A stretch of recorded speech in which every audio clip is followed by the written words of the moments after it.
with you losing your dad at the age of 9, that's 1 year older than my oldest son. What do you attribute you being able to have the family that you've been able to have and the marriage you've been able to have? What do you attribute that to? Or what's something that you maybe regret, or something that you wish you may have done a little bit differently in fatherhood and raising me and D? We can't choose our parents, right? Like, there's nothing I could have done to have. If we can't choose our children. We can't choose our children, yeah. We don't know how, when they're born, we don't know what they're gonna be turned to be. Right. You're welcome. Anyway, no. There is still hope. For sure. In this world. Yeah. And you can't, if you zero in on the chaos, it's gonna throw you for a loop. That's right.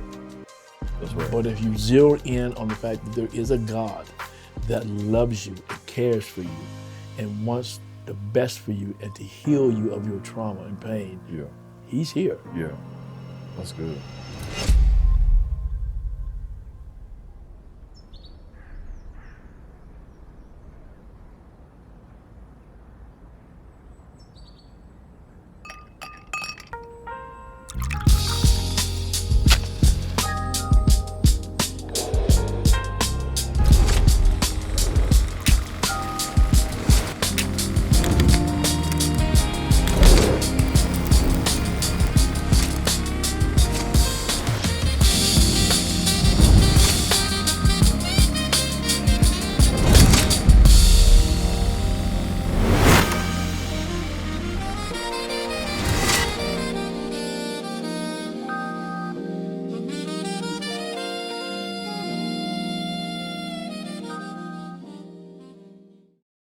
Okay, all right, so we're finally here. Yeah, it's been a while. It's been a minute. We've been talking about this for what? I don't know. About a year? Yeah, maybe a little bit longer. Yeah. Maybe a little bit longer. So let me do this first, like officially. Okay. Officially. Right. Okay. Welcome. welcome to the very first episode of A Little R&R. Yeah. Right? The Lil R&R podcast. My name is Rodney. What's up, Dad? My name is Rodney Sr. Right? Yeah. So, Lil R&R, he goes by Rodney, I go by RJ. Yeah. If we you know, don't get that mixed up. I know, exactly. So we know how to address everybody. It's Rodney and RJ, all right? That's the way to kind of keep it going. But family only calls me RJ, like family and like close-knit friends. And a lot of times it depends on where I am. Like if it's a church setting, it's usually RJ. But like professionally, it's always been like Rodney, 9 times out of 10. Gotcha. Yeah, so that's just a little tidbit That's what there. it should be. Mm-hmm. Yeah. So listen, we wanted to do this podcast, and listen, let y'all know it is hot out it's here. hot, bro. It's hot let out you know. here, for real. Seriously, it's hot out here. We're like, yeah, let's do a podcast. Yeah, when should we do it? We should do it in the summer before the kids go back to school. Yeah. Well, yeah. Well, that feels like well, it's cooling off now. Yeah. Yes, it was a good idea at the time. Yeah. You know? Because it has to be the summer or the spring, because I can't do the winter. No, not at all. Or maybe the fall. Maybe the fall. In the wintertime, we got here shivering. Yeah, I can't do it. Can't do the cold. Yeah, can't even do it. The older you get, you can't do the cold. Right. Okay, so I'm gonna just go ahead and just get to it, okay? So listen, I just wanna clear the air and let y'all know that our idea of rest and relaxation is this right here, all right? A little bit of rest and relaxation. I want to go ahead and just air it out. Yeah, let's just get it over. Let's get this part. Let's get this part. Right, let's get this part out the way. You know what I'm saying? Let's go ahead and get it out the way. You got your cigars? Yes, sir. You can prepare. Yours is already out the wrapper. Yeah, it's wrapper takes a little bit of time. Yeah.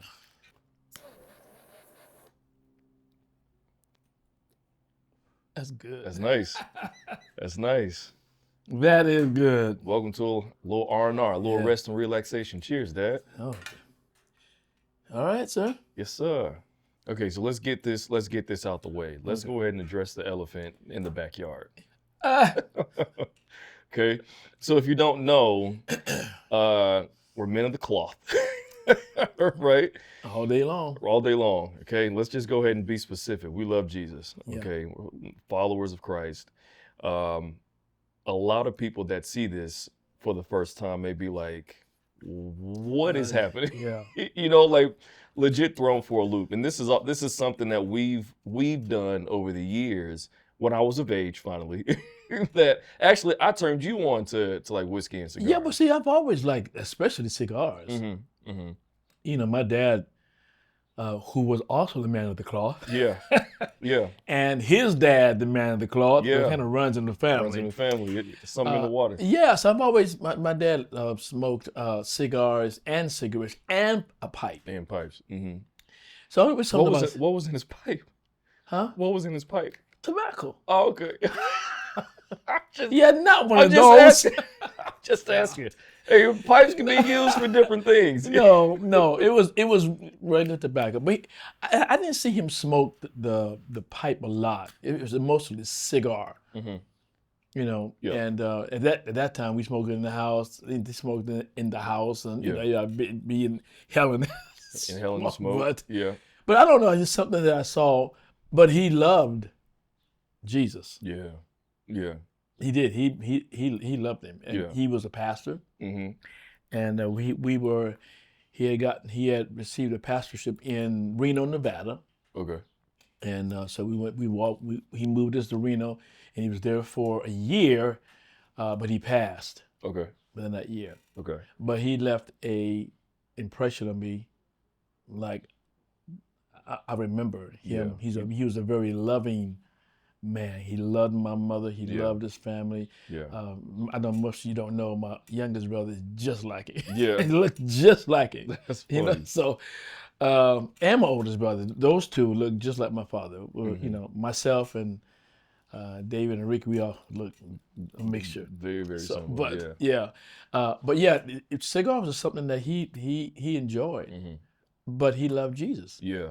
And you know, as I got older, I was taught that, you know, you was going to hell for smoking. Yeah.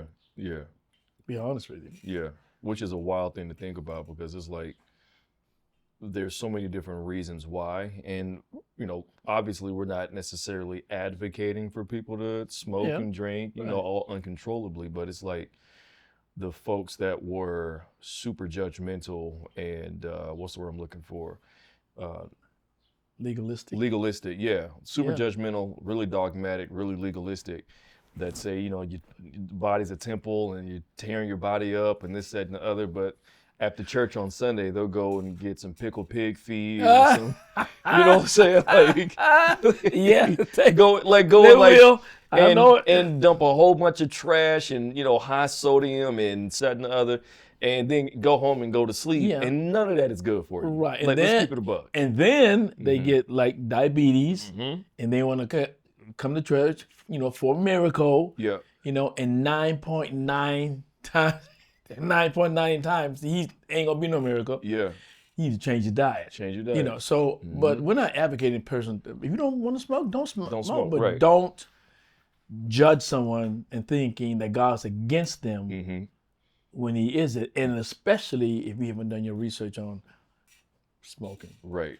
So, like when we talk about doing research, well, first of all, what cigar are you smoking? What is that? This is a simple one. Factory smokes. Factory sweet. Smokes. Yeah. I like. I think we align with that. We like the sweeter tobacco. Yeah. This is a Tabac Especial. Okay. Tabac, holla at me if you need an ambassador. Yeah. Okay? Well, you know, when I get older, I'll graduate, I'll go to the next level. Well, please. Whatever. You say so. You know, when I learn what? Okay. I'm just a simple cigar smoker. Same. I'm not as like well educated as some folks we know. But you were speaking of being well educated, right? Why is it that because the Bible doesn't say anything about smoking. No. And when it does mention drinking, it's pretty specific to wine, right? Yeah. Obviously, it advocates for sober-mindedness, being sober-minded, not not drinking in excess to get drunk, which we're not doing, we're not advocating for, but we're having a time of rest and relaxation, talking about life, talking about fatherhood. But like, where is the where's the tension? Where's the static at when it comes down to the church? And it's not talking about just black folks, Right. but just like especially like Western Christianity having an issue with people smoking and drinking for recreational usage, not in an addictive manner. Yeah, I mean, again, when you going back, well, dealing with the drinking, the Bible does not condemn drinking. Right. Right. It condemns drunkenness. Drunkenness, you know, yeah. Be not drunk with wine. You know, wine is a marker, and you have too much of it. I understand that the Lord doesn't advocate us drinking till our minds are gone. Right. Your mind is gone. Yeah. Some people out here stumbling. Some people don't even remember what happened the next day. Right. Right. And so I'm not. Of course, the Lord doesn't advocate that for us, because the scriptures talks about self-control, temperance. Yeah. So it's important. Yeah. But I had decided. I asked the question: why is it that the church in America, especially, condemns it so much? Now I know it has its negative effects if you allow it to have its negative effects. Yeah. But I just did a kind of a light dive into it, and it's amazing. Okay. If I can remember some of the, like in the 1800s, 1900s, I think it was 1900s, they had a prohibition. Prohibition, yep, early 1900s. Yeah, and people, they did that because some of the water was not healthy. So in like what part of the country? Yeah, but I don't remember exactly what part. I guess maybe when it was drinking from the streams, or maybe back. I'm not sure about that. What part? But it was said that the water wasn't healthy, and people were drinking whiskey. To replace water. Hey, that's a bold move. Yeah, that's a bold move. Yeah, and they said when people were sick, they would give them whiskey. Wow. So, but the prohibition came and they banned it. Okay. So then the church at that time was for it, for banning it, because of all the abuse that it caused, and hurt and pain it caused in families. And I understood that. Yeah.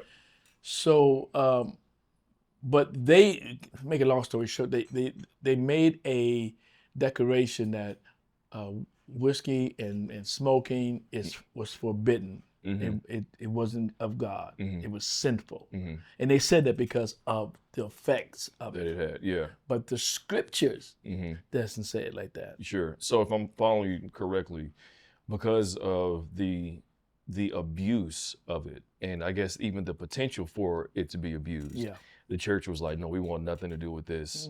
This should be illegal. It's ungodly or whatever. Yeah, I think Charles Finney started preaching back then about how wrong it was, and that, God wasn't holy, and et cetera, et cetera. And then sorry, Charles. Yeah, then we got that, and we started running with it. Yeah. The thing is, what we failed to realize, and it's not just drinking and smoking, it's clothing, it's music. Yeah. We have adopted our culture, and thinking that our culture is the biblical commands. And it isn't, because you cannot take the scriptures and adopt the Western culture to it. You just can't do it. You can't do that. Yeah. And people across the world, like in Italy, they drink wine, like we drink coffee. Yeah. In Germany, they drink beer like we drink Kool-Aid. I mean, it's a culture thing.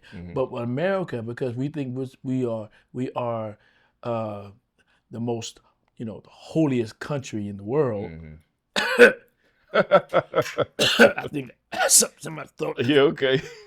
Say it with your chest.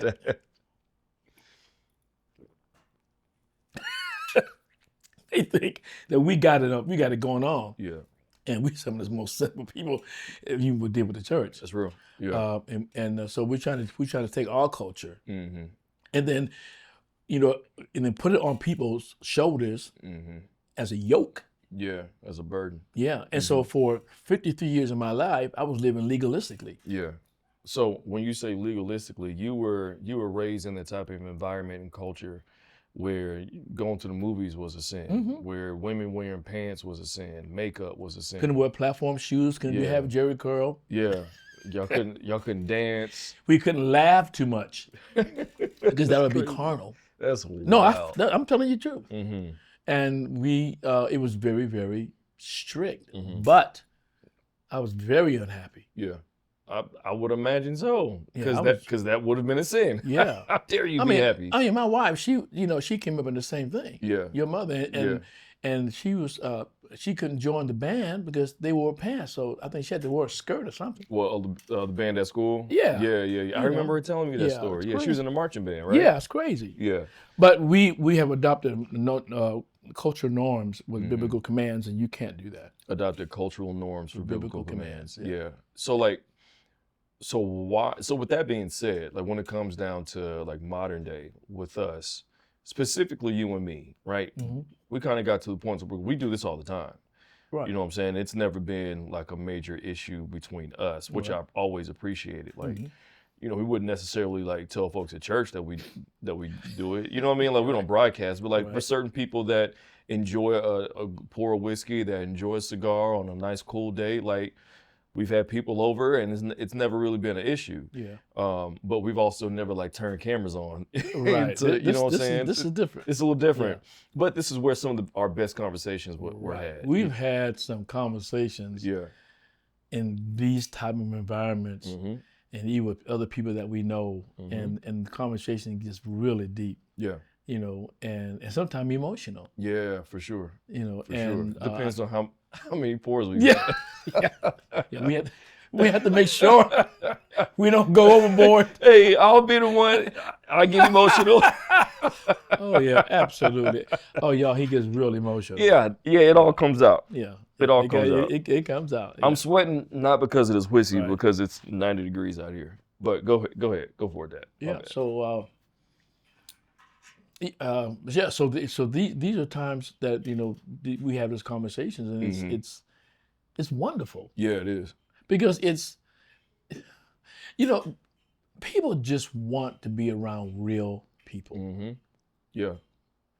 You don't want to be around nobody fake. Yeah, just want to be around real people. And I think it's important that we're all in this world together. We all have basically the same situations, same problems, same emotions, all that. And sometimes you need that environment or that setting to help you, because the conversations that we've had with others, man, I would lay down at night and think about the conversations.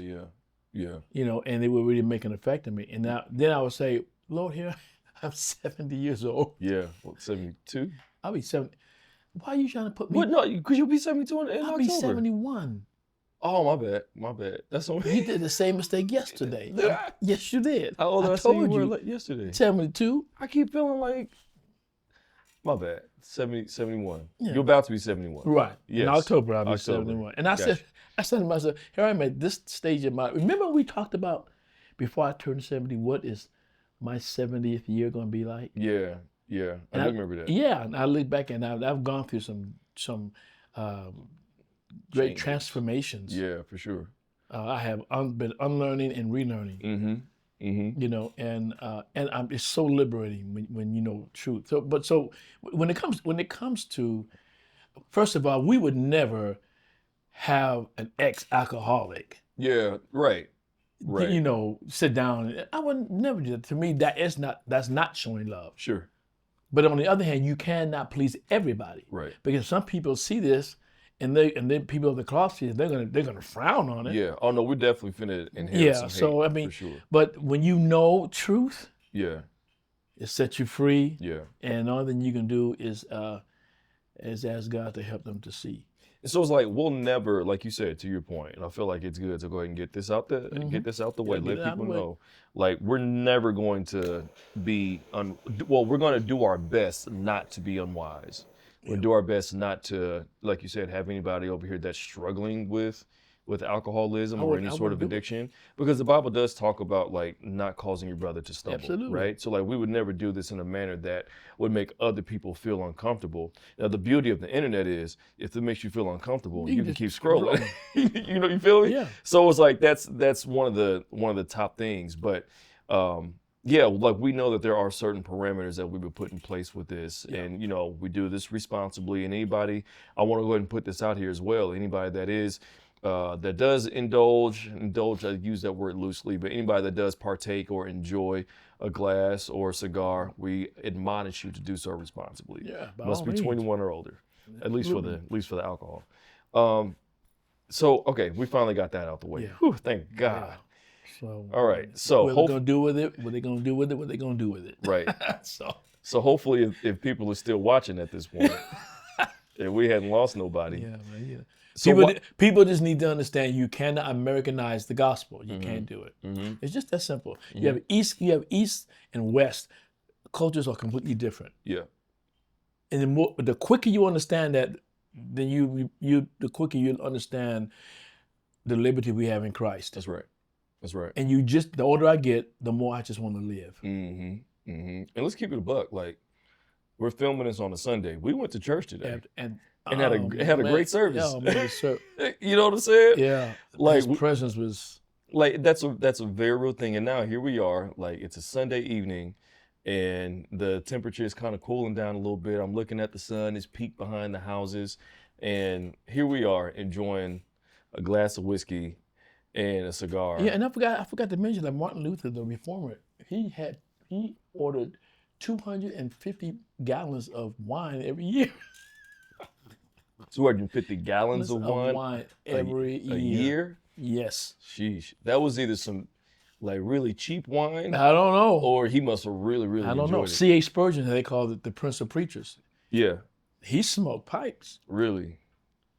So you got these like Martin Luther. He was a theologian. That's where the term Lutheranism comes from.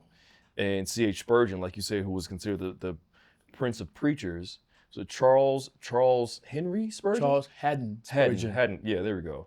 Yeah. Where you can find his commentary everywhere yeah. on the scriptures. His his sermons and everything. Like it's kind of like what you would call it, almost like textbook. His perspective and commentaries as it pertains to the scriptures. But meanwhile, these guys are like at the crib, pouring up. Yeah. Loving Jesus. Love Jesus, love preaching, love seeing people saved. Mm-hmm. You know, doing all they know to do to push the gospel. Mm-hmm. But at the end, even the Puritans, Puritans, they even smoked and had wine and stuff. It's just something I believe that God gives us as a gift For sure. I can see that. to just relax. Mm-hmm. Because sometimes if I ever have a tense day, I may come out here and just sit down. You know, and then sometimes my wife would come out here with me. Yeah. And, you know, we just down and talk. And I mean, we had some nice music going Some on. smooth jazz. Yeah, buddy. Some smooth clarinet jazz, and some saxophone. That's right. Hey, You know, and just who was it? Kenny G. Kenny G. He was the man. Yeah. Then she may want to hear some Luther, put on Luther. You know, we're kind of old school, of course, you know. But I'm fine. it's just relaxing. Mm-hmm. You know, and especially when the weather is perfect. Mm-hmm. It's relaxing. So why are we doing this, me and you? And from your perspective, I know why I'm doing it, but why are we doing this podcast? Because we very well could have kept this private, something between me and you, but we decided to open it up. I think it's a father and son thing. Yeah. I believe that it's important that, especially in this day and time, that we understand the father and son relationship is very, very important because there's so much trauma and tragic in the world today. That's real. Yeah. You know, and sometimes I know we last time we focused a lot on the black community, but it's man, period. Yeah. Is broken. It doesn't matter what race you are in. You know, we have been broken, and having letting people see that there is hope, because the reason why our relationship is the way it is because Christ is in the center of that relationship. Yeah, that's real. Yeah, I agree with And that. even though I taught you coming up, you still went to college and did things I told you not to do. This is true. This is true. Yeah. You still, Hey. and then when I got to take it, then y'all act like you did nothing. Y'all liars, y'all. Y'all turned it up, as y'all would say. Y'all turned it up when you went to college. We got into. I got Yes, into you a little did. bit of Yeah, debauchery. you and your daughter. Not- you not and you and my daughter. Not too much though. Not too much, I believe, because I believe in foundation that was laid in you, kept you. Mm-hmm. Yeah. So But- I think, and then we always had that type of relationship that we could talk about anything. Absolutely. Because as a father, I wanted to make sure that you and your sister was able to come to us about anything. Yeah. And we always felt that way. When you come up from college, what did we sit around the table? Yeah, we always sat around the table. Talking until 2 or 3 o'clock in the morning sometimes. Mm-hmm. Just talking about life. Mm-hmm. And I think it's very important. So that's why I'm doing this, because I think it's important that people need this. Mm-hmm. I think it's dope for us, at least for me, because like I was thinking about this the other day, and I mentioned it to you not long ago, that I am exactly like half your age, give or take 2 months, right? Like you'll be 71 this year, I'll be 36, Yeah. right? And so give or take a month or two, maybe a little over, but like I'm half your age. And so I came to realize that the conversations that we've had before, just me and you over the years, like not a lot of guys are able to have that conversation with their dads, with their fathers. Like a lot of folks that are my age that I know, either they didn't grow up with a dad, or if their dad was around, maybe their relationship wasn't the best. Or their dad had them get into some outlandish stuff because of what their father was taught. That's right. You know what I'm saying? So like for me to be able to look at my life and look at you as my dad, it's all, like I know that, people say like you're one of the lucky ones, you know what I mean? And so now that you're 71, almost right. 71, I got it right. Like time waits on no man. Right. You know what I'm saying? Like you're getting older, we're both getting older. You're a grandfather now. I got 3 kids. Dee, she has a son, and so I'm just like I wanted to start to document these conversations that we have so that I can show my kids and my grandkids about you and about our relationship, and that's like from a selfish perspective, that's why we decided let's go ahead and do this. Yeah. But then we were like, the more folks that I talked to were like, yo, y'all definitely should do that, because I just haven't really seen a lot of podcasts or a lot of spaces like this to where we can have real conversations about manhood, about fatherhood, about marriage, the good, some of the mistakes that you've made, mistakes that I've made, and hopefully it's helpful to somebody at some point, somewhere that's watching it, so they know how to, hopefully navigate life and navigate fatherhood and just kind of figure this stuff all out. And especially if you love Jesus, know that you can pick up a cigar and Jesus will love you the same. Yeah. I think I missed, my father passed when I was 9, so I was raised without a father, so I didn't have that relationship with my dad, even though I didn't know him. I was young. I was 9 years old. But I know for a fact that he loved me. That if I take it personally. But I know he loved the whole family. But if I take it personally, I know he loved me. And I remember you always telling me that your dad passed when you were 9, which is like, I want that to like kind of settle in a little bit for people that hear that. Like you're a 71-year-old man, almost 71. You've raised 2 kids and you got grandkids, and you and mom, right? And you and mom on the 8th of August, we're filming this in July. 44 years. Y'all been married 44 years, right? So like hearing that, some people would say, oh, well, maybe I don't need a father to have a quote unquote successful life, whatever that looks like. But with you losing your dad at the age of 9, that's 1 year older than my oldest son. Yeah. Right? Like I couldn't imagine him having to figure out life at that young age without me being around to help him. So like, it's an airplane flying by. But like, what do you attribute you being able to have the family that you've been able to have and the marriage you've been able to have, because a lot of guys, that's not a statistic. That's like, statistically speaking, you should not have what you have right now. So like, what do you attribute that to? Well, first of all, I attribute it to my parents instilling the principles of God in my life. But even at that age, Even at that age. you were listening. Yeah. Yeah. Yeah. As a child, I wasn't always listening, Sure. but it came a point in my life that God started dealing with me individually. Yeah. And so as I grew up, Mm-hmm. my teen years, I was practically on my own, actually. Mm-hmm. Even though I was still living with my siblings and my mom, I was still on my own.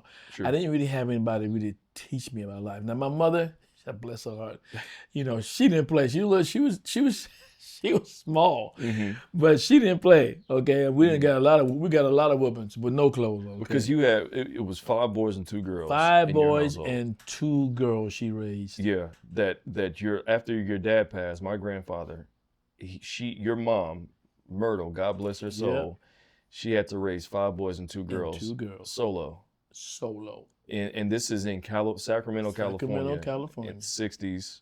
Yeah, 60s. Right. Yeah. So especially mid 60s. Yeah. Mm-hmm. So in the mid 60s, you have a black woman in Sacramento raising 5 boys, 2 girls, all black kids. Yep. In what size bedroom? 3 bedroom.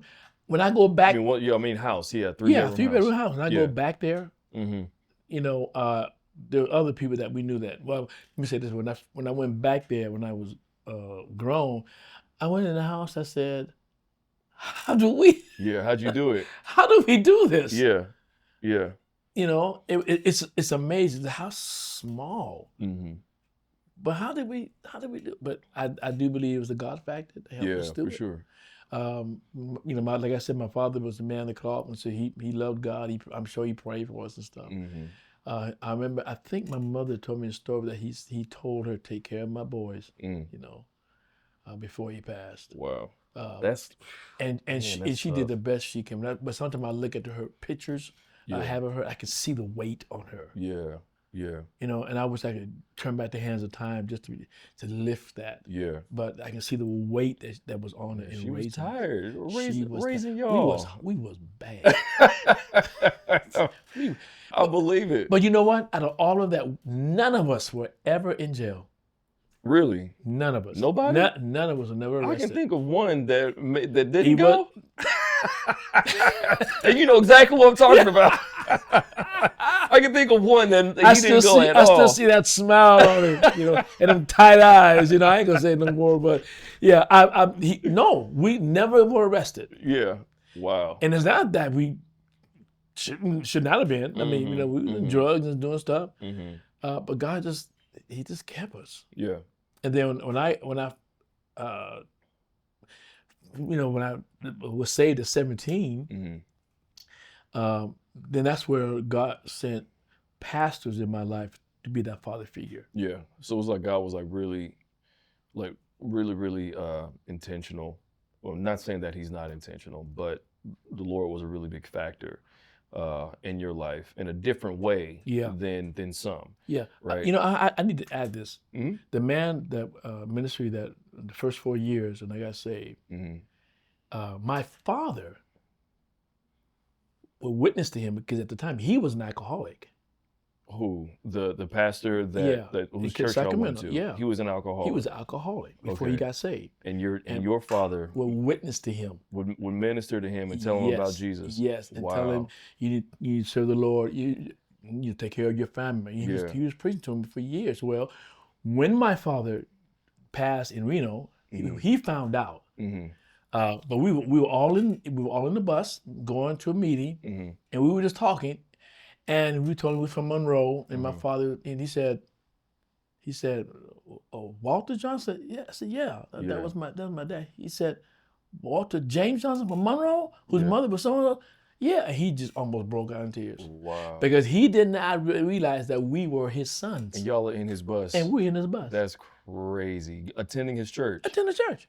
Wow. In the church, and I never forgot that, and so he felt so obligated to make sure that we were taken care of. Yeah, to take care. But of he was a father figure. He was a father figure in my life. What I appreciate a lot is when you said that Grandpa, before he passed, he said to Grandma, "Take care of the boys." Yeah. Right. Now, granted, he had 2 girls. Yeah, he had 2 right? girls. But he was like, "Take care of my boys." Yep. Like on I would imagine, I don't know all the details, but I would imagine like him probably on his deathbed saying that. Yeah, she Or- never went yeah, into detail. yeah, never went into detail about it. But like, what does that mean to you that obviously he didn't care about his girls less, but what does it mean to you that he would say that like one of his last dying wishes that she would take care of the boys? What does that mean to you? Yeah, man, that means that goes deep. Yeah, The only thing I can say is that I knew that he loved all of us. He loved Yeah. us. He wanted the best for us. for sure. I mean, because he would preach, and then yet he was also a janitor, Okay. and he was a veteran. Okay. Yeah. He had his own janitorial. Give me some more. His own janitorial business. Mm-hmm. You know, and so he was a great man. Is that good? Yes, fine. He was a great man for what I knew of him. Sure. I mean, it makes me feel that I know he loved me. Right. I don't know what other words to say Yeah. from that. Yeah. You know. And that's heavy, man, because it's, again, like there's so many people who have somewhat of a similar story whose fathers were removed from the equation for whatever reason, right? Especially when I look at the 80s, like the late 70s, 80s, going into the 90s with the crack epidemic and how, you have a whole generation of kids that were raised by their mothers, by single mothers, for one reason or another, whereas obviously the outcomes would vary, where you have some kids who wish that they had, I know that all kids wish they have their dad, but sometimes their lives took different turns because they may not have had somebody there, a father figure, to let them know, hey, don't do this, don't make that turn. You need wisdom here, and like check them, but also like congratulate them, the way that a father would. And then you have like some folks who had other people who were male or father figures in their lives. Sometimes they were good influences, and sometimes they weren't. But for you to have lost your father that early, like, I don't want to skip over the fact that, like, once you lost your dad, it's like your life could have turned out totally different than it has now. When I look back, man, Yeah. and some of the influences that I had in my life, especially when you become those teen years and your hormones start kicking in. Hormones, So I look back and I said, man, I'm so grateful that my life has turned out the way it has, because it could have been another whole different animal. That's true. My second oldest brother, he's passed on now. He was not heavy, but he was into drugs. Yeah. And that scared me, because he was kind of spaced out for a whole week. Yeah, which is wild. And this is the 60s, right? So that kind of tracks. Like, people was doing drugs pretty heavy. Yeah, because I think he was on LSD or something that got his mind. It really kind of shook me up. I don't want to do that. Yeah. But it was just the grace of God that he came out of that. Absolutely. Yeah. Absolutely. He became a pastor and the whole nine. Musician. Yeah. He played with Quincy Jones. He played for a lot of people, Aretha Franklin, all that kind of stuff. So I miss Uncle Ricky, man. Yeah, I miss my brother. Yeah. And I hear piano. I think automatically I think of him. If I hear some pianists that play certain chords, I think of him. You think of Uncle Ricky? Yeah. There was a guy in Atlanta. He trained. Sounds just like him. Really? I can't think of his name. Yeah. Just like us. Yeah, but he was quite the person. But not having that father figure, it was just the grace of God that really, had people in our lives to steer us. Yeah. And even though we came out strict, that was a good thing for y'all. it really was. At the end of the day, even though you did some dirt. Yeah, like you absolutely. told some stories we'll get into later on. Yeah. You talk about me and Dee Dee going to Atlanta and doing some stuff. stuff. You did some things no wrong can I do. Okay. I was a man of the cloth. Now, before that was a different story. Yeah. But yeah, no, I think that is dope that you were able to, that your life was able to turn into what it is. You know what I'm saying? Like, obviously God was incredibly involved in that. But like, what do you say to somebody that that was not so, I guess, for lack of a better term, fortunate, right? Who maybe their fathers were not around for whatever reason, or their fathers may have passed when they were younger, or just their fathers may not have been in the picture for whatever reason. Yeah. Right. And they're trying to figure out like What to do. what to do. Man, You know what I'm saying? Like, I'm not going to say like a lot. Why is the big obvious question, Yeah. right? But I feel like a lot of times that's a reason only God can answer. But after you get past the why and you try to figure out what moves to take next, like what does my life look like now that somebody that's watching this may be a grown man and they may be on the cusp of like getting married, or maybe they got some kids of their own and they're trying to figure out what their lives look like, and they wish that they had a man to tell them or to steer them in the right direction. Like, what do you say to them who's trying to just figure life out now? That's a hard question, because everybody's different. Yeah, for sure. So I can't. It's not a. This. I Not a cannot give a blanket cookie. statement. I can't Yeah. give a cookie color answer to Sure. that, because everybody's different. Yeah. But I do know one thing. You said something today in service. I did. Okay. Yeah. Okay. Oh, what that- was it? Oh. Oh boy. And you said that God is attracted to trauma, Yeah. Yeah. attracted to trouble, Mhm. attracted to distress. hmm And I heard that. I said, man, that's issue. I mean, it's not that God sanctions it, but God is attracted to it because He's attracted to it because He wants to change it. Yeah. Yeah. He wants to try and fix it. Not try, but he Yeah, wants he to wants to fix it. fix Wants to it, repair it. Yeah. You know, and so He starts dealing with the person in so many different ways. hmm I think if a person is, first of all, the person's not alone. Yeah. You know, God loves every single person, every single human being on the face of this earth. Mhm. He loves everyone, hmm contrary to what some people think. Yeah. But He does, and He knows, and He is aware hmm of the trauma. hmm And not only the outward trauma, but we have trauma on the inside of us yeah. that's so deep and goes so deep. Yeah. You know, you heard me say before, it's like an iceberg. You know, you see on top of the water just a little peak of ice, but the whole massiveness of that iceberg is underneath the water. Yeah. And can yeah. nobody deal with that iceberg underneath but God. That's right. And He knows how to deal with it. So He knows how each and every person that's in that type of dilemma, He knows what to do for them. And He loves them. So He is attracted to them. He comes to you and says, I love you. I want to heal you of your trauma. Mm-hmm. And so God goes through so many different ways and avenues to do that. Which like I said, life is complicated. Yeah. Okay, God is complicated, but you can't figure Him out. Yeah. Yeah. You know, so He moves in so many different ways because He loves people. Sometimes I feel like those that have been through traumatic circumstances in their lives, like God is like, sometimes they, how do I say this? Not that they're more qualified, but sometimes like God is actively like pursuing them in a different manner, Yeah. right? Because Jesus talked about, he's like, he didn't come for the healthy, He came for the sick, That's right. right? If it's somebody that is in debt, that owes much, much more than the other person, the person that owes debt much more is going to be much more grateful for the forgiveness of that sin, Yeah. forgiveness of that debt. So it was like the dirtier you are, a lot of times God is like, I'm really, really, really coming after you. Yeah, and you it's know, I think whether we realize it or not. Yeah, I think the scripture says as much as forgiven, much as who is forgiven much loves much. Mm-hmm. Yeah. You know, and I know a lot of people that have gone through hell in their lives. When the Lord brings them through that, Right. they are a powerful witness Right.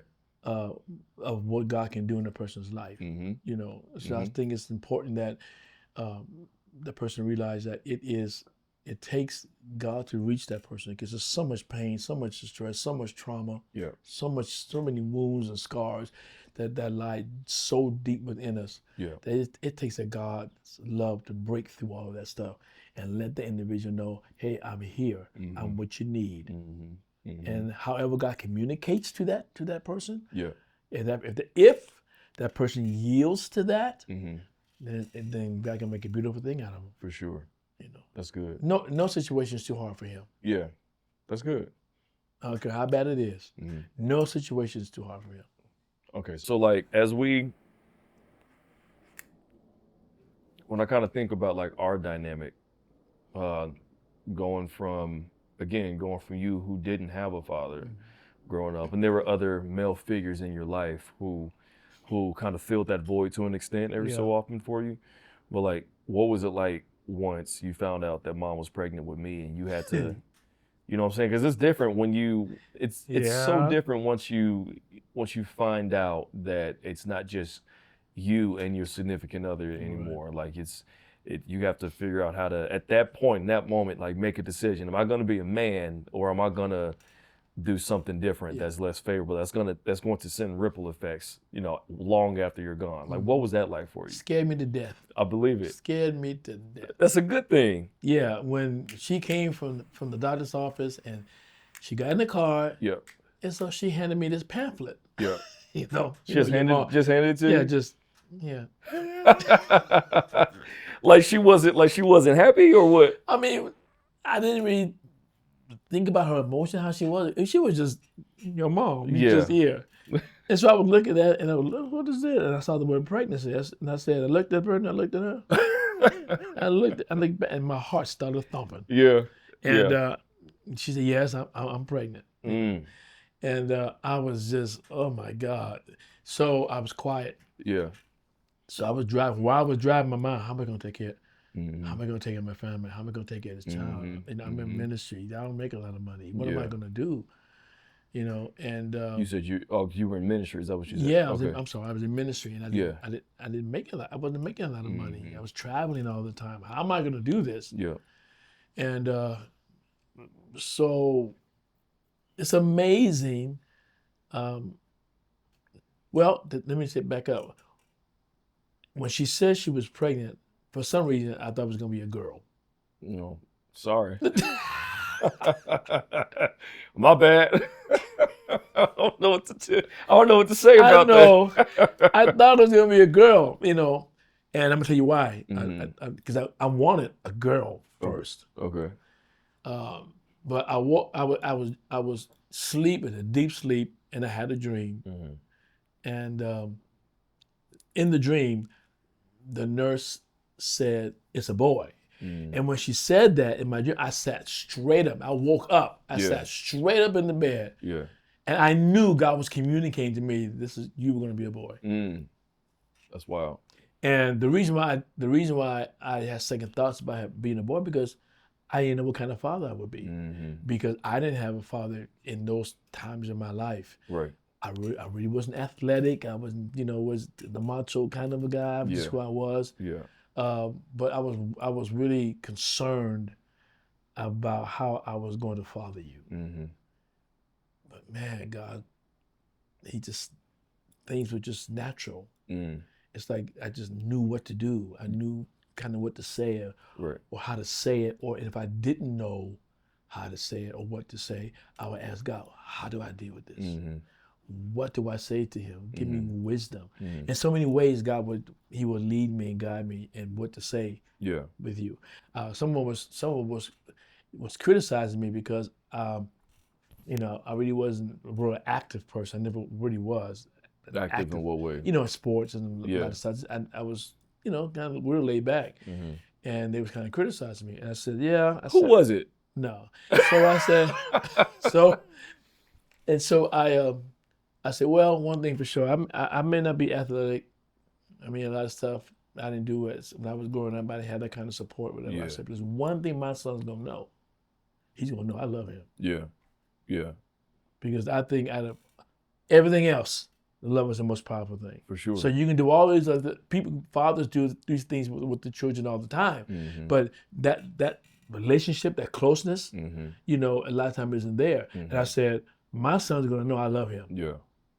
Regardless. And I did and still do. Like I always knew that. That was never a question for me growing up. Like when I was playing sports, like I wasn't athletic. Like the little bit of athleticism, like I had to work really, really hard for. And that's and it never, like there were times where I wish that you were a little bit more active. Yeah, but I can understand that. But that didn't replace the fact that, again, like I knew that you loved me because you showed up to all the games that you could show up to. That's right. We know what I mean? Like y'all supported me any way that y'all possibly could. In the cold. In the cold. In the heat. Yep. All those games, you know, like, and football was always my go-to sport because I wasn't athletic enough for basketball. It just is what it is. And I know That's right. You never did play basketball. no, I did never you? played basketball. Like basketball to this day is like if you wanna make fun of me, throw me a basketball. Like, it's always bad. Oh, I'm have to throw Please don't. I'm gonna have to throw you a Oh, basketball. it's bad. Oh, yeah, It's okay. bad. I'm a almost 36-year-old man with 3 kids, 2 degrees. I own my house. I own my cars. Yeah. Like, I have nothing left to prove. Like, I do my best to stay in shape and stuff now, but it's like that was always something that kind of like irked me a little bit. Like, why I wasn't great at football. I was terrible at basketball, and like people would kind of nitpick me like growing up or whatever. But that's besides the point. Yeah. But it's like I knew that you loved me. Yeah. And I knew that you loved me by what you said and what you did. Yep. Like you told me this story. I don't remember the story, but you told me the story of I broke something at the house when I was a kid. It was it was the eagle. An eagle statue or something like that, right? And I broke it and like you like laid into me apparently, right? Do you remember that? Yeah, I remember it. Yeah. And it happened yesterday. Yeah, and like apparently like you yelled at me in something, and then after that you came back and apologized. Yeah. Right. Because I got convicted. Yeah. Because it's like God was saying, it's just a statue. Like what's interesting to me is that like you have some parents, some fathers specifically, who like it just sounds like to me like God was the X factor in your life, because even that scenario right there, for you to walk away from yelling at your son for breaking a statue, but then like for you to be as close, for you and God to be as close as you all were and are, for you to be able to hear God and say like, come on, yeah, it wasn't that serious. Yeah. And then for you to be obedient enough to go back and apologize to your son. Like granted, I don't remember that, but there's been so many other moments in my life where I remember you like coming back and apologizing, or I remember me feeling a certain type of way about something and you addressing it. Did I come back to you and apologize when you ran the car in? Oh, that's what we're doing. Oh, that's what we're doing. Oh, that's what we're doing. We're gonna go ahead and go there. Let's go there. Did I come back to you and tell you about it? You know, because I was hot that day. So you gotta tell the story. Okay. You gotta tell the story. I don't know where I was coming back from somewhere. Uh-huh. And so when I drove up in the driveway, getting ready, go on in the garage, I saw it was a freezer. Yeah, it was a garage freezer. Yeah. And it was bent almost like a sandwich. 90-degree angle. Yeah, and I was like, what in the world? Yeah. And then that's not what you and said. then that's not what you said. I know you're a pastor, but that's not what you said. I think I said, what the hell is going on? Right. So what the hell happened? Right. And so I and then the wall was caved in. Yeah. Yeah. All I could think about was money. And at that time we were It was tight. Yeah. It was tight. And so I said, what happened? And your mom said she let you drive. How old were you? I was like 12. Yeah, I'm so in my mind, why? I don't understand. So, when you should have pressed the brake, you pressed the accelerator, gas. And it just wouldn't. I was like, all gas, no brakes. I was hot. I can't remember do you remember what I said? I know I raised my voice because you all never heard me. Not once. You never heard me in Not that once. tone. We never heard you raise your voice in the house. Not to us, not to mom. Right. Not once. You've always been super even keeled. That's the way that I try to be, but you've always been just like, even whenever you were correcting us or disciplining us, you never like raise your voice like that. Right. I don't remember exactly what you said. I don't remember what I said. Because I think that I was just traumatized. I was just scared. I didn't know what was coming next. And Dee Yeah, Dee, my sister, she packs her bags. Yeah, so if I was 12 at this point, she was about 8 or 9. Yeah. She's packing her bag because she was going to move someplace else because she never saw that side of me. Right. Right. So let's see, what was I getting ready to say? Well, So once you came in, you you were yelling at all Yeah. of us, had us fearful. But there was a question there was a question you asked me question that I asked you? leading up to that. Oh yeah, how you were able, like, with you and God's relationship, like how you were able Yeah. to like just understand, like going back and apologizing, where Yeah. most men would not have done that. Yeah, and I realized I had to be to you as God was to me. Oh yeah. You know, He was my father, I was your father. Mm-hmm. So He loved me through my mistakes. I had to Mhm. love you through your mistakes. Mm-hmm. What about the guys that, you know, don't have a relationship with Yeah. God? When people who don't have a relationship with God and their fathers were tyrants, Mm-hmm. abusers, Mm-hmm. in so many different facets, when you hear God being the father, it's a trigger point Mm-hmm. because they didn't have that example. Yeah. Yeah. And so it takes the love of God to work through that Mm-hmm. and let them see that I'm not like your natural father. Yeah. I'm greater than your natural father. I love you in a way that you can never imagine. Mm-hmm.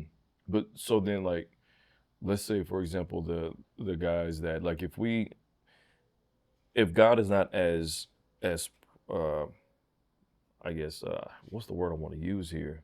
If God is not as prevalent in somebody's life, Mm-hmm. in somebody's relationship with their father, Mm-hmm. right? Like, what do you say to the man who may have had a strange relationship with their father for various reasons, and sometimes for good reasons? Because, like you said, like some folks grew up in around their father who was a tyrant, or maybe their dad only came around every so often, Well, right? you have to realize that people do things for a reason. Mm-hmm. I've heard stories of abusive fathers, and then I asked the son or the daughter, "What is your father's history?" Yeah. Yeah. Because if that's all they knew, Mm-hmm. Mm-hmm. then they're gonna show you that's all they knew. But no, I'm not making excuses for that, right. but you have to understand the source of people's actions. Sure. I think that sometimes I just think about somebody that would say, like, well, you know, my father did this to me, and I'm not gonna do this to my kids. Yeah. And sometimes they don't, Right. you know. So, like, do you feel like sometimes it's legitimately a choice, like even though their father may have been abusive or what have you, to them in their households, sometimes some men, after they have kids, they make the choice to be like, Yeah. my father did this, and I am not doing that to Yeah. my kids, and they go the total opposite direction. So, Yeah. do you feel like where does our choice come into play? We don't always have to carry out what our fathers did to us. Like, is there a choice? You Yeah, think? there's always a choice. You always have a choice. Right. God doesn't take that away from us. Yeah. I mean, he said, you know, you have life and death. You choose which one you want. So God does not take that. When I say life and death, He's talking about choosing the path that's good for you, or choose the other path that's not so good for you. Right. Right. So I think we all have that choice. Some it's harder for others to make that choice Yeah. because depending on the amount of the abuse, in my opinion. I get that. You know, but again, God has a way of breaking through that, Mm-hmm. and then it's good that a man can say, "I'm not going to be like my father. I'm going to," because something was going on in him all along. Right. Right. And that's the interesting part about it, is like when I look at our relationship, like, again, I really do feel like I was one of the lucky ones, and I didn't choose. Yeah, We can't choose our parents, Right. right? Like, there's nothing I could have done to have. and we can't choose our children. We can't choose our children. Yeah, We don't know how, when they're born. We don't know what they're going to be turned out to be. right. You're welcome. Anyway, no. No, I'm saying. Oh my! I'm playing. I'm playing. Okay, yeah. I'm playing. I know. But yeah, like when I look at our relationship and the things that you taught me, which as we continue this podcast, Yeah. we'll get into some more of those nuances and lessons that you Yeah. gave me, things that you had to figure out that you passed down to me, that I'm already or will pass down to my boys and my little girl, but it's like, I have to make a choice. Yep. Am I going to do certain things a certain way that you did with my kids or not? A lot of things I am doing with my kids that you did with us, because like, why not? You know what I'm saying? Like, there's one thing that I appreciate, and this may sound like super duper corny and cheesy to some of y'all, but I couldn't care less. You prayed for us every single night. Every night. So much so that even when I was out of town, prayed for you over the phone. Over the phone. You would read us, when we were kids, you would read us a Bible story, bedtime story, and you would pray for us every single night. Yep. Didn't matter what day. And like you said, if you were out of town traveling, you would call and pray for us. And let me add this, even when y'all would come home from college. That's exactly what I was finna say. Yeah, we would still pray. We would pray together as a family before we would go to bed. Yep. And that's something that I made the decision to carry over into my household with my 3 kids. It's like, it may be cheesy to some folks, it may be corny to another, but like, you can't, when I look at my kids and I look at just life in general, why not pray for your kids? You know what I mean? Like, why not? Especially the way this culture is today. Yeah, for real. All the stuff they got to face. So what, like, whenever we were growing up, what were some things that kind of worried you a little bit whenever me and Dee Dee were kids? Facebook and stuff was kind of Facebook wasn't a thing whenever we were kids. And social media wasn't nowhere where it is now. Right. So I think most of the things you all had was, games that Nintendo started coming out. And, that kind of thing. It really started, correct me if I'm wrong, it kind of started in your generation, right? Yeah, for sure. Yeah, and then it just grew from there because the more social media became aware, then you got all kind of stuff on social media. Yeah. But so video games was the biggest video games the biggest because, you said you peer pressure at school. But video games was something because your grades started falling at one time. Falling to what? Do you remember what? C's and D's. And I said, oh, no, this ain't going to work. I was getting C's. Oh, yeah. Ask your mom. and I was like, oh, no, this ain't going to work. And so if you were in tune on that video game. So I said, I know what to do. Pull the plug. Yeah. And I pulled the plug, and then your grades started going back up because I knew your potential. But I don't remember that. Maybe, I know. Some people, when they go through traumatic experiences, their brain just... Oh, that's traumatic. Well, wait. It may have been at your age. Yeah, at that age. Yeah. I don't want to make light of that. That was a bad joke, but... but you know what? Today, it is a traumatic experience with kids today. Yeah, take away their phone, cut the Wi-Fi off. Yeah, I'm telling you. That's all I'm gonna do. Once my kids get of age and they start talking back, or like, the grades start slipping, I'm gonna unplug the Wi-Fi. I'm telling you, because it's but yeah, that's and then doing that, it caused you, hey, I need to. You gotta recalibrate. Yeah. And you did. Yeah, and that's really interesting because it's like, again, as I'm raising my kids, I have to think about like disciplining my kids. I gotta make sure me and Alicia are on the same page as it pertains to how we're gonna raise our kids, how we're gonna discipline them, because marriage is so important for a child's life, just kind of figuring out how to navigate life. Like I'll say this because I experienced it, and I'm not going to say this as a blanketed statement, and I'm not going to say that it has to be this way. I would never say that, but I am an advocate for a 2-parent household. Yeah. I am an advocate that boys are, what's the word I'm looking for?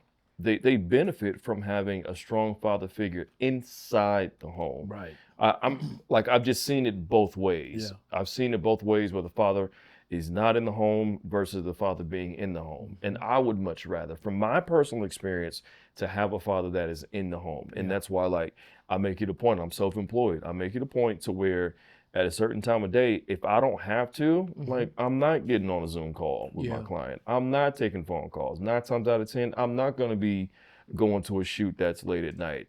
9 times out of 10, I'm gonna do my best not to be working at night, because from those particular hours of 5 to 8:30 or 9 o'clock, I'm a dad, I'm a Yeah. husband, and Yeah. that's important to have those Yeah. boundaries. Yeah, and that's the same way when I was in ministry at that time. Mm-hmm. You know, because I could study all day long, Mm-hmm. and halfway through the night, Yeah. your mom, she came home one day, she said, "Now look, I'll never come between you and the Lord." I Yeah. said, "But now," she said, "but now when I come home, Mm-hmm. I want you. Yeah. That's real. I don't want you in the office all day. Yeah. I want my husband." I'm glad she said that. Yeah, she did, Mhm. and she meant, she meant Yeah. it too, and I appreciate it. I appreciate her saying that. Mm-hmm. And so because it was nothing for me to go into seclusion Mm. and start reading, Mm-hmm. but she had to help me to balance my life in that respect with her and the kids, Yep. Yep. and balance life. Mm-hmm.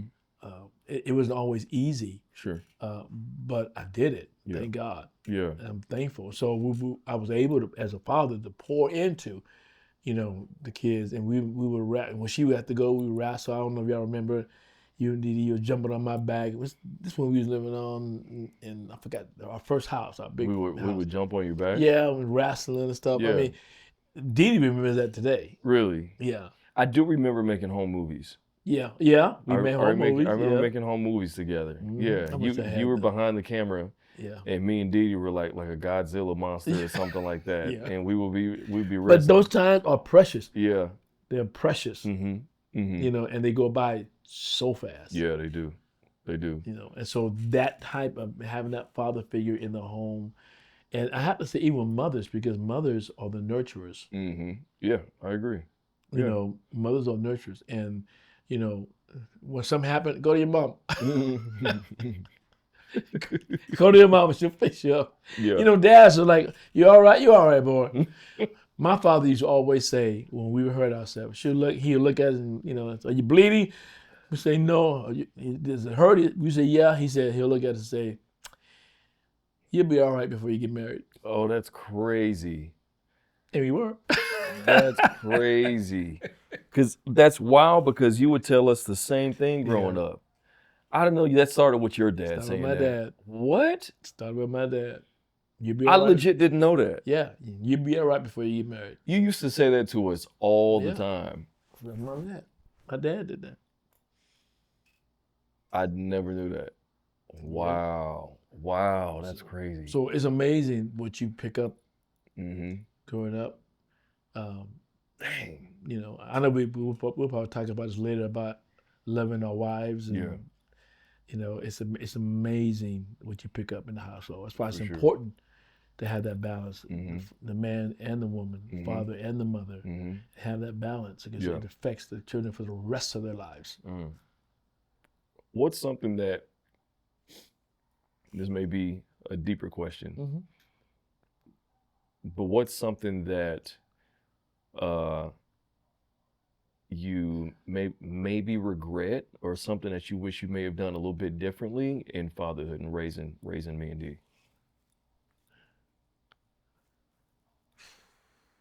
I think the thing that I was most concerned, I really wasn't concerned about, loving you and pouring into you. That wasn't my concern. My concern was providing for you. Mm.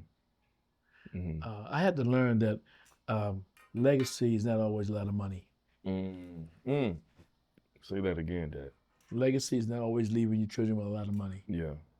And I was hearing that constantly, and but I looked at my life and I said, "Lord, I'm doing what you told me to do." Yeah. Hoping that one day, at that time, you had the mindset, maybe you'll blow up. Yeah. But Yeah. providing was my main thing. Mm. And it was a burden for me, because my wife, she was working, I was traveling. Yeah. I hate to see her work the way she did, but she loved me. Mm-hmm. And she loved God. She said, "No," she said, "I'm with you. I'm going to support you. This is what God has for you." I could not have asked for a better woman Yeah. Yeah. in my life. Yeah. Mom's a real one. Oh, she's a real one. Yep. And so even today, my heart aches. I want to be able to do something big for her, but she always tells me it's not the big things. Yeah. It's Yeah. the small things. Yeah. And so legacy was that was the main thing that I was mostly concerned about, leaving you all a legacy materially. Mm-hmm. Mm-hmm. But then I stopped and thought, my father, you know, only thing he left us was his pension or his Social Security. Yeah. You know, but because of what he instilled in us, we all love our wives and families and kids. Mm-hmm. That's a legacy that nothing takes the place of that. Mm-hmm.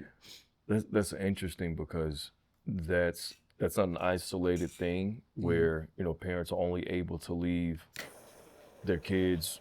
They're only able to leave their kids with, you know, like you said, Social Security or their pension or what have you, because they weren't taught what that is to leave something behind, you know. And I do think that that's extremely important. Yeah. But going back to the legacy thing, like, and you know this, and I've said this before, like, I only know how to raise my kids because I lived in a house with you, right? Because of what you and mom taught us growing up. And like I'm fortunate enough to be able to pass that down to my kids, and through the good and the bad, like I know what it is to act out of emotion. Yeah. And then like have to sit with that, and have to sit with the image of my kids crying and like replaying it in my head and saying like, maybe I did go too far, or maybe I need to go in there and like make sure go over the top and make sure they know that like you can't do this anymore, but I still love you. Yep. Regardless, Yeah, right? I had to do that with you. Yeah. In your earlier years, but you got to the point where I didn't have to lay hands on you. I just talked to you, and you just boo-hoo and just cry. I felt so. I said, I can't whoop this boy. My words don't whoop him. So, or my disappointment in what you did was a whooping enough. I promise I'm not a punk, man. You know, but that's. I think I only whooped you maybe 5 times out of your life. Really? I'm serious. I remember the last one I got was because of my grades. I was in 6th grade. Oh, okay. But I don't remember none before that. Yeah. So you could just be making this up right now. No, I got that skin. No, I got that skin. But I got that skin. Yeah, I got that skin. Because we know when we whoop my clothes on. I wanted you to feel the pain. I got that skin. It's crazy. I've never heard that before. I wanted you to feel the pain. Yeah, I remember. Yeah, and I got that from my mom, because my mom, you know, she didn't whoop no clothes on. Mm-hmm. Take those pants off. Mm-hmm. and she whooped us with extension cords. Let's see that, and that's child abuse right now. Yeah. But yeah, for real, Jesus. Yeah. She was back in those days. They didn't play. Yeah, extension cords, branches off of trees, broomsticks, or whatever. Back of the hand. That's wild. Yeah, it was. That's wild. It's quite something. Yeah. So I didn't have to whoop you. Yeah. When you got old, I just didn't have to. I just talked to you. Yeah. Now Dee Dee was a different thing. Yeah. Dee Dee was a my different sister. ballgame. My sister. Look, she's gonna watch this. I know. And she's gonna be like, okay, here we go. But you know what? When I look at Dee Dee, because of how we raised you, how the Lord helped us to raise you, I look at how she's turned out. I am so proud of her. That's a daddy's girl. You know, I only have one girl. This is true. You know, and see, now she's married. Now she's raising a son. Yeah. You know, and her husband is just it's a wonderful thing to see it passed down. That's a conversation for another day, like raising boys versus girls. Yeah. And like your perspective on that, because you had a boy, you had a girl. Yeah. I got 2 boys and a little girl, and Jesus. yeah, it's a whole thing. Yeah. And like for people that don't know, like, you know, me and my family lived in Atlanta before we moved here to Texas. Yeah. And like we're from Texas, but I went to Atlanta for school, and got married, had my boys, and we moved back down here right before the pandemic. Yep. Got kind of crazy, and we lived here. for a while, year and a half. a year and some change, Yep. and Year and a half. yeah. Why do you know like the specific? Year, 6 months. Was it that bad? No. It wasn't that bad. No, it wasn't that bad. It's just me and your mom got to the point we had an empty nest, Mm-hmm. and then had to have all that, something. But we didn't mind. God bless us with a home. Y'all were had the great. room. Yeah, thank y'all, because I know that wasn't easy. No, it wasn't couldn't easy. have been. No, it wasn't easy. Because like I came back, and it wasn't just me. It'd be different if it was just me. But I Right. came back with a wife, Right. with 2 kids, Yep. and a dog, And a dog. and a dog. Papa.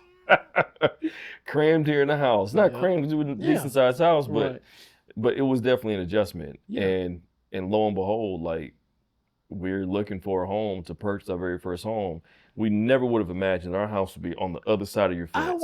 We wouldn't have imagined. So like just so people know, like we purchased our very first home. It wasn't on purpose. Like it wasn't. We were looking everywhere else because we didn't necessarily. This wasn't our ideal place to live. Coming from like we lived in it. Yeah, because y'all came from the hood. To some degree. Wait a minute. Wait a minute. In Atlanta. No, but OK Corral was going on. It was. I mean, it was some shootouts every so often. Not from us. Yeah, I know. But it was a little rough. And I was worried about them grandkids and all that stuff. Oh, you worried about the grandkids? Okay. Oh, you're worried about the grandkids? I'm a grandfather, That's crazy. I'm worried about the grandkids. The kids don't know what's going on. Your firstborn and his wife, y'all figure it out on your own. We worried about y'all too, but them grandkids. That's wild. Grandkids, that's the whole. You'll see. Yeah, no, I'm sure. But yeah, like once we moved back and we were looking for homes, we were looking homes everywhere else but here. And it just so happened that literally y'all's neighbor behind you, shout out to the Ebanks family for just being great people. And they're like, hey, we're putting our house for sale. Do y'all want it? I was like, yeah. And we sold it and it just went through to an extent. It was a little tough. It was a little rocky. Yeah. It was very rocky. But we managed to get it. And we cut a hole in the gate and we got a swinging gate now. The kids can run back and forth. And it is another like seeing your grandkids peeking their head. Yeah. I'm sure. Through the window, just see we home. Sure. It's just it's nothing like it. Yeah. But it's just having that family dynamic. Mm-hmm. And I don't know all the reasons why God allowed you to live right behind us. Yeah. Only He knows. Yeah. But that was the hand of God. Yeah, it was. That was Him. It was. And so only time will tell. Mm-hmm. Why that is to be, but the family dynamic it is important. Yeah. So I'm almost done with my cigar. Yeah, me too. So what's like one of your hopes for? Well, not one of your hopes, but what do you hope for with this podcast? Like for people that are watching that are just trying to figure out like what this is gonna be. Is this gonna be a regular thing? Is this just something that's sporadic? Like I'm not talking about just exclusively with consistency, but what's your hope, what's your prayer for this podcast as we continue, because we are going to continue. Like what's your hope for it? I hope that people see that just because I'm the man of the cloth, life still be lifing. Yeah, for real.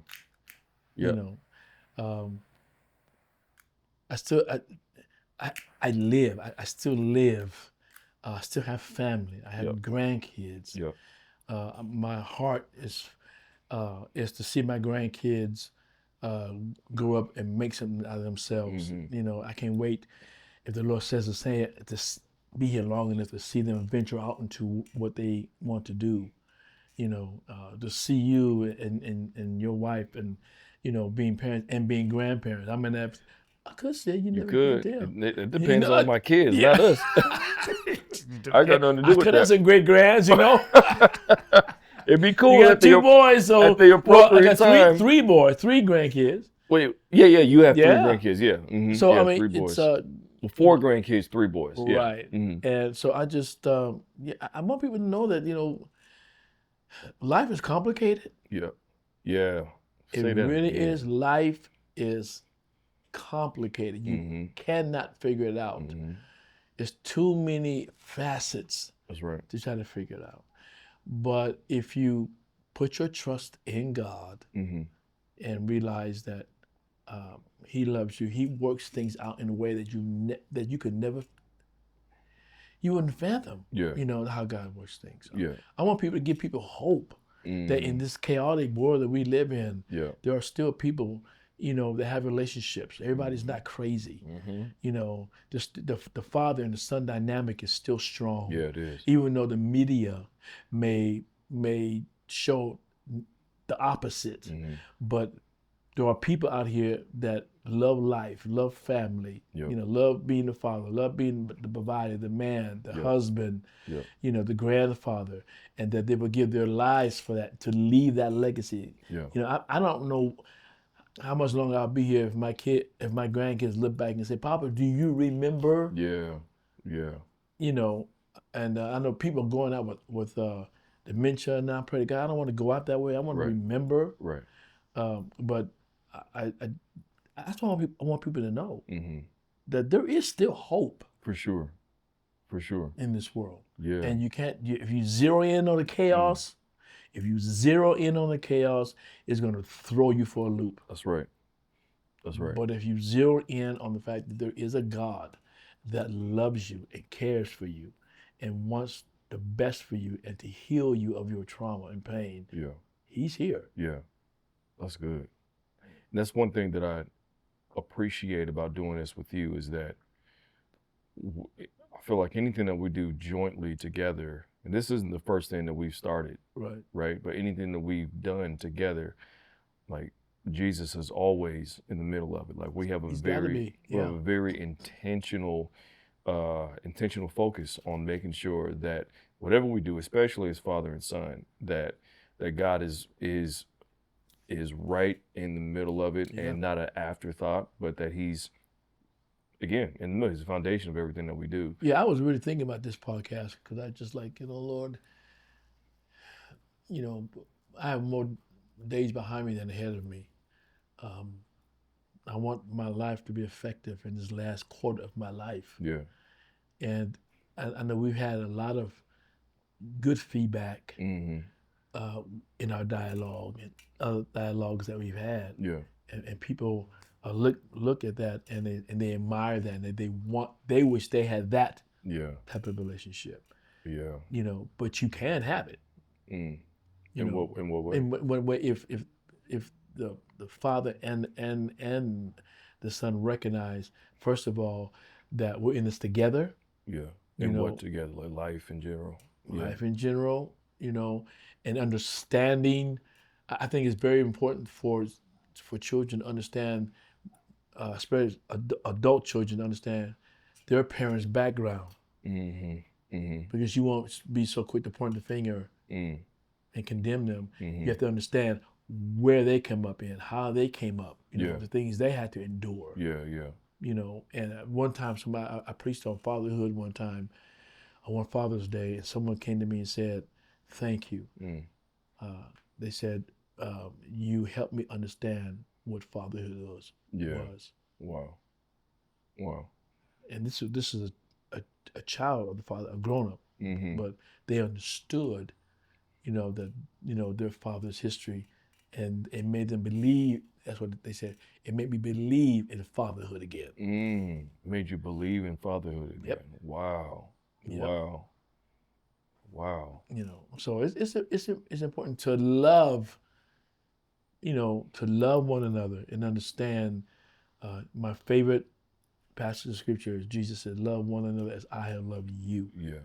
So when you look at yourself and you see, you know, what God has brought you through and brought you from, it would be really crazy for me to point my finger and condemn somebody because they're going through something. That's right. It's crazy. Yeah. I am to love that person. Yeah. And be patient with that person. Yeah. You know, and it takes something to do that.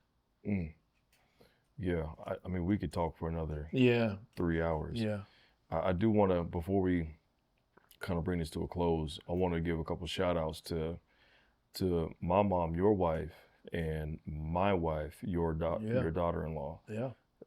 For just being amazing women. Yeah. Right? Because I I believe that, and I know for a fact that we would not be the man that we are had they not been in That's our right. lives, right? Listen, I ain't crazy. Yeah, neither am I. No, I ain't crazy Yeah, now. let's keep it I real. mean, sometimes being, if I'm keep saying the man of the cloth, people come up, women come up to me and they be flirting with me and all this kind of stuff. Oh Lord. Oh boy. So Don't get nobody in trouble. but I look at them and say, you will never be the woman. Yeah. Half the that lives with me. Mm-hmm. Never. I don't care about how you look. Mm-hmm. I don't care about your talents. Yeah. You will never take the place of that woman. Yeah. That's why my wife and I, we met your mother. We made it practice. If one of us go, we ain't getting married no more. Yeah. That's real. Can nobody take her place? Yeah.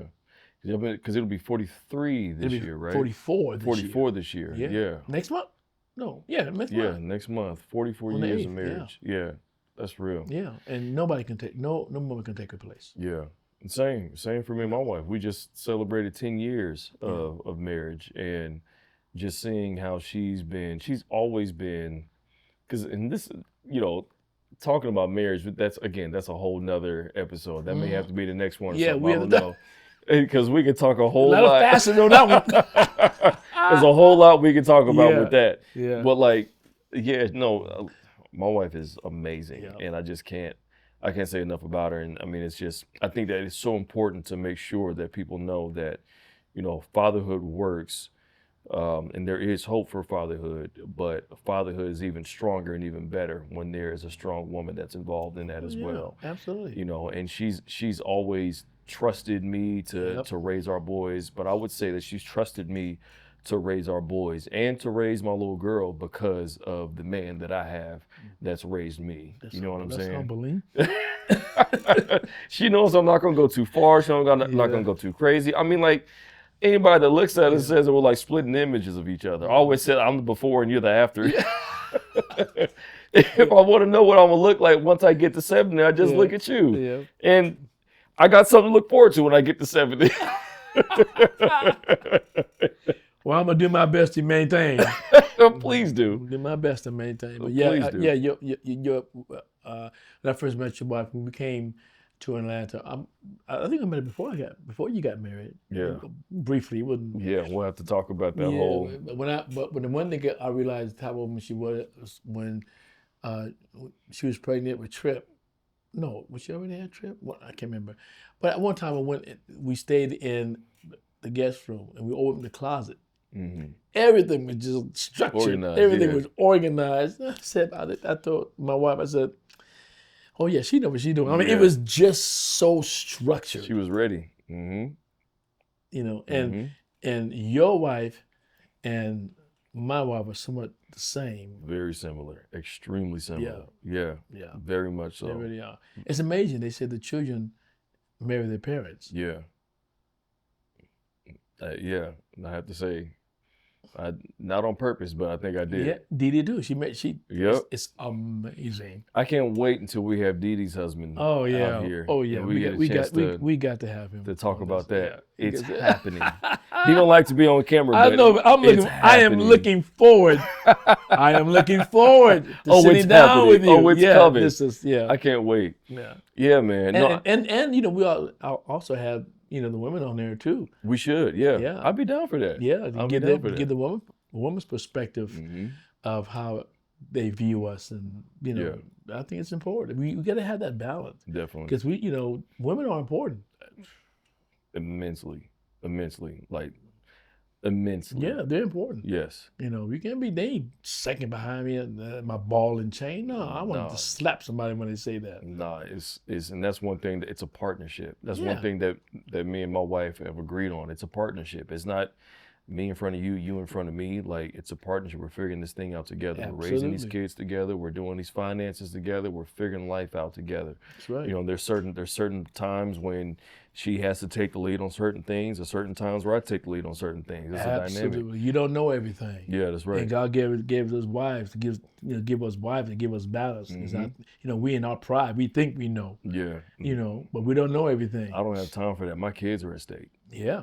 You know, absolutely. My kids' lives, my kids' well-being is at stake, right. and I don't have enough in me to think that I know everything, because what is that going to do to them when they're raising their kids? Because I was in my ego and in my pride thinking that I had everything And together. the thing about it is, you all are the example of what marriage is to be in their eyes. Which is why I do something on purpose that you all did to us. What's that? You and mom would purposely kiss in front of us. Yeah. Oh yeah, we still do. Still do on a regular basis. Yeah. Y'all would purposely kiss in front of us, and it would sometimes it'd be a smooch, sometimes it'd be a little bit more than that. Absolutely.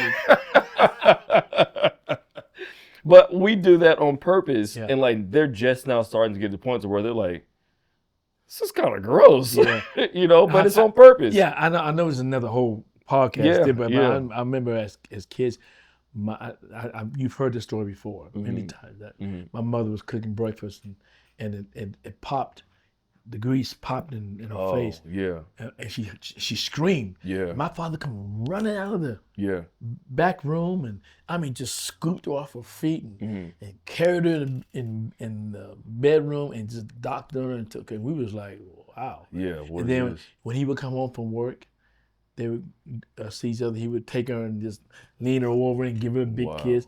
My father loved my mother. To the day he died. He loved her, and we saw that affection, and so that was an impression on us as kids. So all of my brothers were very affectionate to their wives. Yeah, and it's passed on to y'all's kids. Yep.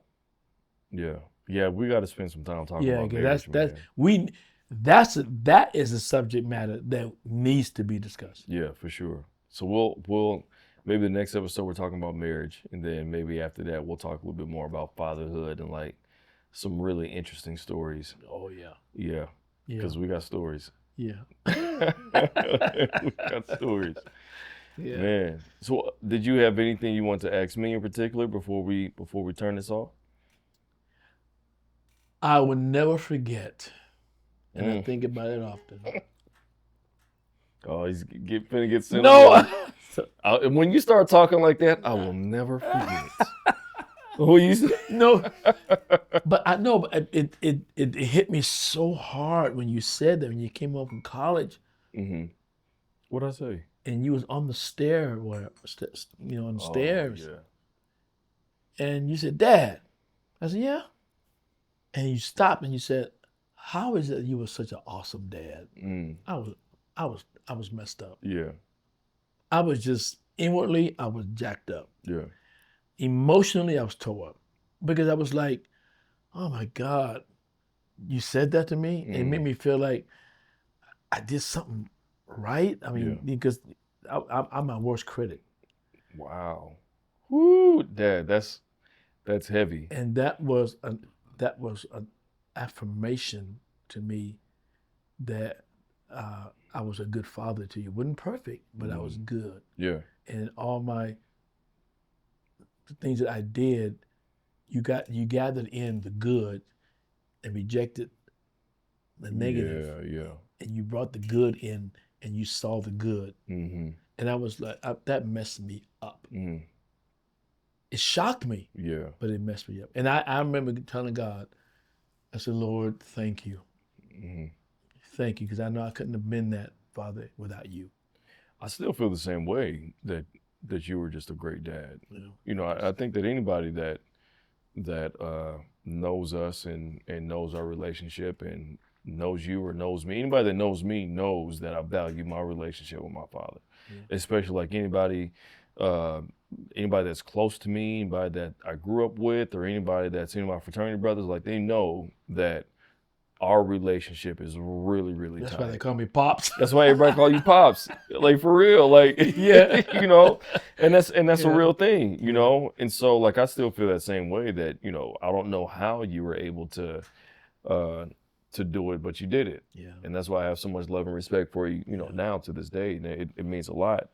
So yeah, man, I mean, I love you too. To see what you developed into, your mindset, your your principles, Mm. you know, your love for your family, your love for God. Yeah. You know, I couldn't ask for nothing more. Oh, I man. think your wife said something the other day.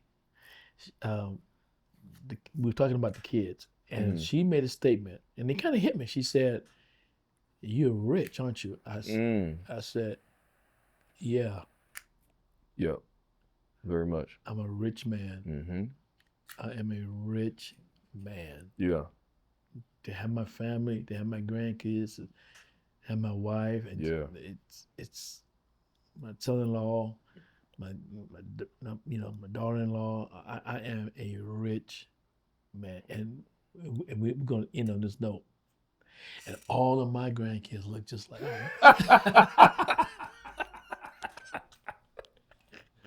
Every one of them have my DNA. They look just like This is true. me.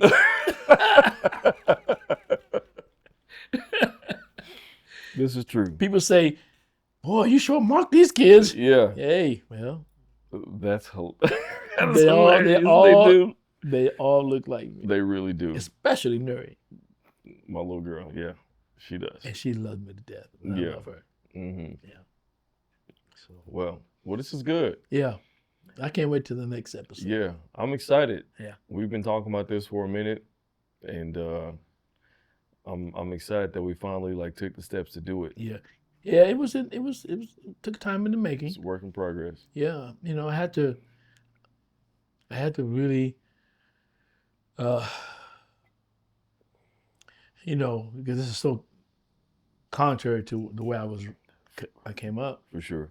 But when I understood, when the last 4 years, like I said, I've been unlearning and relearning a lot of things, and I learned a lot of things about God I never knew before, and so this is comfortable for me. Yeah. This is very comfortable for me. Yeah. Because I think that people just want people that are real, and just want people that understand life. Yeah. What can we say to help somebody? Yeah. Yeah. Yeah. That's what matters. This is a hurting world. It's a duality for me, if I'm being honest. Like, I want to help other people. I want to help restore, relationships between fathers and sons, and I want to give hope to new fathers, or I want to give hope to guys that are, thinking about having kids, but maybe scared, or maybe they get dealing with a whole lot of trauma. I want to give those guys hope. Yeah. But I got to be honest with you. Like, for me, it's also a selfish intention of, again, I said it before, I'll say it again. Like, I want to document our time together, because you just never know how much longer you have. And, like, God forbid this is a omen or anything crazy. You know what I'm saying? Some people, knock on wood, I don't care about none of that. But it's like, I want to make sure that, like, our time is intentional with each other. And if this isn't for anybody else, this will be for me, and it'll be for my kids, so that they'll be able to see, like, my dad was really close with his dad. Yeah. And, they had a great relationship, and who knows what'll come after that. I want to be able to close my eyes, look at my grandkids before I close my eyes, look at my family, and talk to my grandkids alone, and tell them some things, and tell you all some things, and leave in peace. That's my desire. Well, hopefully you desire it. I mean, I'm looking way up the I road. was gonna say, hopefully that comes I'm just 71. I'll be 71. I still got at least 20 years left. No, we need another 100. No, what? No, my wife said she want to live to 100. I said, no, I'm gonna live to 100. You don't want to change your diapers and all that. Yeah, I don't want to live to 100. No. But if you're still healthy and able to walk around and move around, why not? Well, yeah, I guess if that happens, but it's not my first choice. Okay. I mean, granted, like, what's the alternative? Like, we gotta go. We gotta go. Yeah. This is how we talk, though. Like, this is how we talk. We can do this for another 2 hours. Yeah, we can't do it for another 2 hours. But yeah, but that's true. This is how we talk. And I think this is real. This is just, it is what it is. This is life. Yeah. All right, till next time.